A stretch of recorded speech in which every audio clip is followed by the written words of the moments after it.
we're not in those residential schools anymore, but the pressure is still on us to conform and become Canadian people. And we don't necessarily, our traditional people, we don't necessarily want to be Canadian. We want to be what we've always been. We want to be equal partners. Well, we're outside the Liberal Party of Canada convention, the Ontario edition. We weren't allowed into a supposedly open to the press event. And I was asking various attendees about Justin Trudeau and their party. That's a separate video, but along came a Native individual, and this gentleman actually gave us the time of day and spoke to some of the issues that are facing First Nations people. And I thought what he had to say was very profound. And here's what happened. Are you here for the Liberal Party convention? Oh, great. We're just asking people if Justin Trudeau still has your endorsement. For me, I'm here as a First Nations representative. So for me, I'm not very political. For me, I would encourage somebody that will take everything into account. So I know the primary focus in our world that we live in is economic gains and profits, but coming from a First Nations perspective, we need to encourage growth in other areas, and growth in community, growth in connections, growth in, because even to this day, I live on my reserve, and we still face some obstacles, right? So what reserve is that, sir? I'm from, we call it, in our language we say Wawasseazagaaganing is what you would call Lake Simcoe, and I'm from an island on the south side of that called Georgian Island. Yeah. And tell me, sir, in terms of the First Nations file, has this Prime Minister done a particularly good job? I mean, a few weeks ago there was a terrible event in which there was a Native protester that was making a statement, and she was mocked. The Prime Minister made a joke at her expense. Is that the kind of dialogue we want with First Nations from our Prime Minister? No, it seems when the campaigning begins, and it always seems even here, for us to be here, it's good for public relations. It's good to say we're trying, and we are trying. We've made a lot of strides since, I'm still a young man, but since when I was young, we as a society have made some good strides. But I think politically, it's always, it's nice words, but from our perspective, we do see some changes. I work heavily with school boards and within our First Nations communities, and so I do see changes, and I do see some policies and some funding going to help encourage these things. But on a core level, our communities are still, we're still encouraged to leave our communities. There's nothing for us on our reserves. There's no infrastructure. There's no jobs. So for us, we would like an equal footing where we could actually develop our infrastructure so that we can be good contributing members of this society, but also maintain who we are. Sir, I think you make an excellent point. And if I can contrast that with the events of this week, where it was revealed that this government gave the Loblaw companies a $12 million grant. This is a multi-billion-dollar corporation owned by billionaires, a $12 million grant to get new refrigerators, and yet contrast that with there are some reserves that are incredibly successful, but there are some reserves that do have their struggles, don't even have clean drinking water. It doesn't seem to me that the priorities are in order here. No, it's and that's quite evident. My reserve is about an hour away from the biggest urban center in our country here, and we don't have clean drinking water. We've never had clean drinking water. The community I work on, Scugog, the Mississauga people over there, they are about a 10-minute drive from Port Perry, who enjoy all the luxuries of clean water and amenities, but on that community, they still have a boil water. You can't drink the water. So for us, we're out here, we have to, as Native people, we have to also be reasonable. We can go and we can fight pipelines, and I don't agree with that, but until a society, until a collective, until we find a better route, the alternatives aren't really much better. So we need to be practical and realize that we stand up for water, and we are constantly trying to protect our natural resources, but from a political level, the policies don't really reflect that respect or that understanding of where we're coming from, right? It's always business first. 100%. But, also on the other hand, you mentioned pipelines, and we have spoken to so many bands, so many Natives that are pro-pipeline. These are good jobs. These are well-paying jobs. But there's been pipeline paralysis by this government. We can't literally get our wealth out of the ground. How do you feel about that as a Native? So that goes back to what I was saying about like it was a policy that it was illegal for us to have any sort of business. Like we couldn't have a corner shop, we couldn't sell pop and chips out of our house. It was literally illegal. It was illegal for us to sell our produce. It's under the old Indian Act, I take it? They have amended it, but the implementation of that and the changes are coming very, very slowly. So like I said, to this day, we don't have the opportunity. I had to leave my community. I had to leave my reserve where there was basically no opportunity to go and seek that out.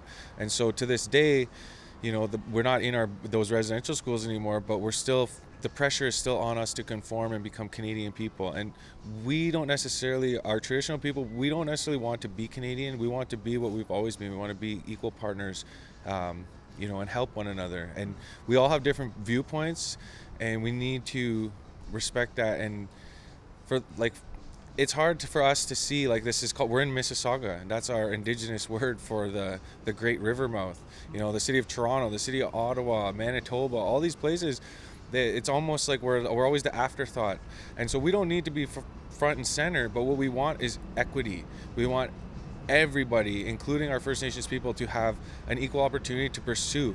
A lot of our people are stuck in that mentality that they expect things, they've been ripped off, and they want these handouts. For me personally, and a lot of our people, we don't want that. We want the opportunity for people to work hard, pursue their dreams in life, and to achieve a good life. But the system, the institution, and what we deal with on our communities doesn't allow that. It doesn't allow an upward movement. It just stays stagnant.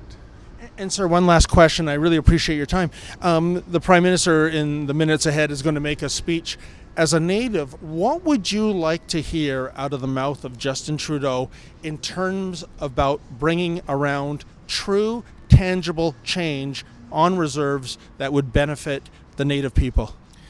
What I would love to see, because I heard it actually just when we were in there a little while ago, and one of the members was mentioning, you know, how Mississauga itself consists of members of people from 100 different countries, and as Canadians, and what the world perceives is that we're this overwhelming, accepting place, and we allow people from all over the world to come and express and practice their beliefs, but also be a part of the society. So as a First Nations person, we always it leaves us with a bad taste in our mouth when we see these newcomers that come to our homeland. Like my grandparents are literally buried everywhere, right? But our ways aren't encouraged. Like, you know, there's thousands of dollars per child that gets spent on, you know, English and French, and that's great. Je peux parler le français aussi, but there's, you know, a few dollars that get spent on our indigenous languages. So the harms that have been caused in the boarding schools, and I've already suggested this at these UN like meetings that we had in Ottawa. I said, you know, a simple fix is that for every residential school that stripped us of our, tried to take our identity, took our languages, took our culture, why can we not fund freedom schools? Can we not fund schools where our kids will learn science, they'll learn mathematics, but they're going to learn their language, they're going to learn their cultural view? You know, that's another great point you make, because it seems that for the last almost 4 years, this Prime Minister seems to dine out on making apologies for the sins of the father, if you will. He's always apologizing for the actions of other governments, you know, other regimes. He never apologizes for anything he's done, and a lot would say he's got a lot to apologize these days. So in this regard, I take it what you're saying, maybe less lip service, less virtue signaling, and like you just said, some money to go towards schools that you could control, you know, to set the course for your own destiny. Yes, we have certain communities, my reserve being one of them, we've signed up for what's called the Anishinaabeg Education System, I believe it's called, AES, and that in essence has given us more jurisdiction over our schooling, but we're almost in a lot of ways coming out of the Stone Age. We're very we're late to the party, if you will. So we have a lot of catching up to do amongst ourselves. So what I would see would be more of that encouragement. Money, if we can throw money at things, but that doesn't really solve the heart of the issue. So for us, it needs to be an acceptance. We need to develop programming that will change the mindset and the hearts of our own people, because our own people, and a lot of times our First Nations people, we keep ourselves stuck because we have this sense of of loss. But I try to tell people, we were never materialistic driven people. We understood that our job here was to take care and to create balance with all living things. And so that is the primary motive of where we're coming from. But the system doesn't allow that. And so we go back to our wampums, the two-row wampum. What does that mean? That means that we were each going to follow our own path, and we were going to work together. We weren't going to force one another to come and live our way. And so, in today's world, I have modern clothes, I drive a car to work. Like, there's a lot of things that it's inevitable. We have to in this day and age. But for us, it's the heart. I would love for these whatever party is in power to have a real true commitment to healing the heart of our people, to allowing us to express ourselves and find our own way back to and our own way forward as well, right? We can't stay, everything with our culture and traditions always seems to be locked in the past. It's always an afterthought. It's the days of yesterday, of yesteryear. But in actuality, it's just as much relevant now, because people, when I come and I'm in the city and I hear people and they're laughing and carrying on in their own traditional language wherever they're from on the earth, it really hurts to know that was, I'm 2 generations removed. All my grandparents were first language fluent speakers, and that gave us our language, and our culture gives us our worldview. And so in a nutshell, that's what I would help. I would love to see them help to encourage our worldview, to see the value and to put that value with everybody else on an even playing field. Well, there you have it. I think this was the perfect type of attendee to come to a Liberal Party of Canada convention. Yes, there were some that were generous with their time and they gave us honest answers, but for the most part, so many were arrogant, so many were smug, so many were just brushing us off, kind of like they're channeling maybe the leader of the party. Speaking of which, this convention was supposedly open to the media. We did apply in the morning through the proper channels, but we were kept out. And isn't that kind of odd, folks? Remember Justin Trudeau going back almost 4 years ago, how this was going to be a transparent government, how it wasn't going to be secretive like previous governments. But as we found out, if you have a dissenting viewpoint to the Liberal approved narrative, well, you are persona or media non grata. How was it again? Sunny ways? More like slimy ways to me, especially when you brand those that you disagree with as being white supremacists. How shameful is that? For the Rebel.media, I'm David the Menzoid Menzies.